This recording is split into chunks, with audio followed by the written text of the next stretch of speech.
Hey guys, Andrew McComb here from LeadWell Global. I'm back with Suren Pather. He's the head of wealth at LeadWell Global. In the first video, we discussed what's the shock? You give it a fancy name, Suren? Exogenous shock. An exogenous shock that is the coronavirus that is causing the financial markets to be unsettled at the moment. However, we discussed in the first video, it's not actually necessarily about that. So this video, Suren's going to discuss the cause of what's going on. Suren, it's all yours. Thank you, Andrew. Look, I'd like to take everyone back to 2007 when all would have heard about the financial crisis. People have forgotten that now. It's been more than 12 years. But what actually happened at the very beginning of the financial crisis was there was a good intention starting from the US, where the intention was for everyone to be able to afford to buy their own home. And I guess at that level of government, they allowed easy credit, easy access to funding, right? So everyone was able to borrow funds to buy their own home. But what happened was, as with everything in life, you start with a good intention, and desires, add to more desires, and desires are insatiable, to the point where people went far beyond what the initial intention was to acquire their own home, but was to buy the second and third homes. So that continued, and regulators should have policed, the system to ensure that credit wasn't that easy, that people who could not afford to take on more credit should not have taken on more credit. But when you've got many components to the system, and you've got banks whose interest it is to actually create more credit, when things went unchecked, credit blew up. People were buying the second and third homes. They couldn't even afford to buy their second and third homes. People who had no jobs, were unemployed, no income, were able to borrow money. And so eventually, this system of debt binging led to such an extent that these debts were all consolidated and sold off to other countries beyond the US in the form of securities. And these bundled securities eventually became toxic because the underlying borrowers couldn't pay their bills. And when it finally blew up, we had this financial crisis where there was a huge amount of debt in the system created by banks themselves. So governments tried to step in to rescue banks, and most governments then reached a point where they did not have the financial capacity to do so because either you had to raise taxes, right, or deficit quite heavily to fund a lot of these banks. So what tended to happen was that they went to the next level of rescue, which was central banks. And central banks only have one policy tool, and that is to reduce interest rates or to expand money supply. And what happened then was that central banks made credit even easier to allow the system to gain more, more certainty for people to know that it was easy to get credit to fix up their problems. So if you look at what actually happened in 2007, 2009, it was a debt crisis, right? Starting off with a good intention.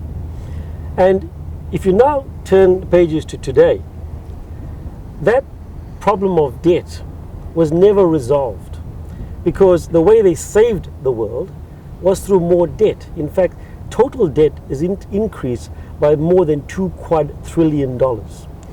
And that's a phenomenal number. $2 quadrillion. $2 quadrillion. Wow. And what does it mean? To solve the problem of debt, they've increased debt. And everyone thinks the world is fine. But is it really fine? If you ask central bank governors, they will say they saved the world, because what's the problem? If you normally increase money supply or reduce interest rates, you cause inflation. And their response is, there is no inflation.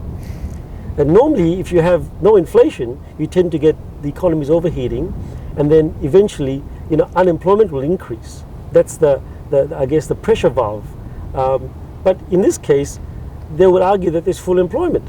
So you've got an amazing world, full employment, no inflation, and it's been solved through more debt. But now comes the coronavirus, what I call an exogenous shock or an external shock.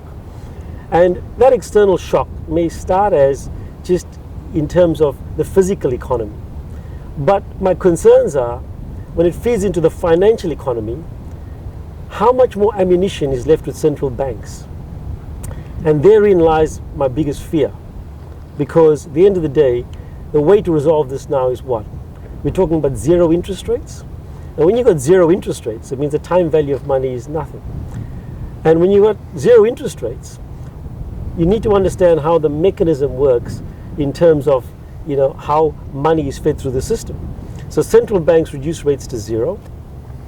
Funds are channeled through banks, and then banks are meant to lend it out to people, make credit easy. But if you think about what really happens in the world, who do banks lend to? Other banks. Other banks, or also they lend to people who don't really need it. I call them the rich, because banks are fearful of lending to the wrong people and having defaults causing their problems. And what do the rich do? The rich take the funds that they don't need and buy assets with it.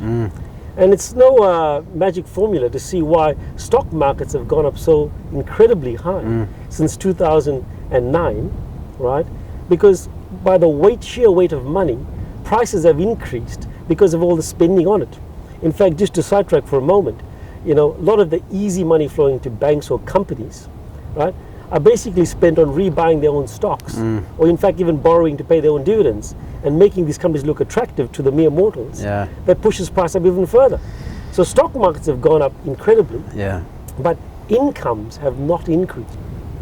So Suren, it's also an interesting one for the banks though, isn't it? Because their bonuses are being affected, and or obviously they're using it to increase bonuses, but it's also affected at the moment. Well, look, now it works in reverse. The very thing that pushed up their bonuses now has come back to bite them, because if share prices fall, as we've seen right now, it's certainly going to affect their bonuses. So what's the solution for the everyday investor that's out there, general mum and dad, that sort of thing? What are we going to do? My personal belief is that the pain should have been taken at the very beginning, in 2009. Okay, great. Well, what we'll do, Suren, is we're going to talk about that, the solution, and feeling the pain, I guess, in the video 3, which will be available in the description below or in the link above. So Suren, thanks for coming on, and we'll see you in the next video. Thank you, Andrew.